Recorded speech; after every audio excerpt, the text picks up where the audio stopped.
কলতান কৃষ্ণ আর Arjun Sanjeev audio clip কাণ্ডে আদালতে দাবি করেছে রাজ্য। ফোনে কথোপকথনের যে অডিও রেকর্ডিং এর ভিত্তিতে গ্রেফতার করা হয়েছে কলতানকে, তা নিয়ে পাল্টা প্রশ্ন তুলেছে হাইকোর্ট। কলতানের গ্রেফতার নিয়ে বৃহস্পতিবার শুনানি ছিল হাইকোর্টে। সেখানে বিচারপতি রাজর্ষি ভরদ্বাজ জানতে চেয়েছেন যে পেনড্রাইভ পুলিশের কাছে এসেছে এবং যেখান থেকে অডিও ক্লিপটি এসেছে সেই সোর্সকে কি জিজ্ঞাসাবাদ করা হয়েছে। শুধু তাই নয়, পুলিশ সঞ্জীব দাস এবং কলতান দাশগুপ্তকে গ্রেফতার করার আগেই একজন রাজনীতিকের অডিও ক্লিপের বিষয়টি নিয়ে কিভাবে সাংবাদিক বৈঠক করতে পারেন তা নিয়েও প্রশ্ন তুলেছেন বিচারপতি। আরজিকর কাণ্ডে জুনিয়র ডাক্তারদের ওপর হামলার পরিকল্পনা শোনা গিয়েছিল ওই অডিও ক্লিপে, যা সামনে এনেছিলেন কুণাল ঘোষ।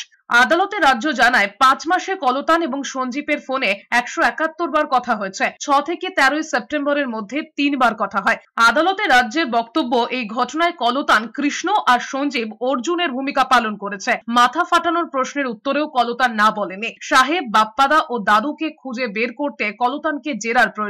আদালতে কলতানের হয়ে সওয়ালে বিকাশ রঞ্জন ভট্টাচার্য অভিযোগ করেছেন, কলতান আরজিকর আন্দোলনের সঙ্গে যুক্ত, তাই তাকে বদনাম করতে চক্রান্ত হয়েছে।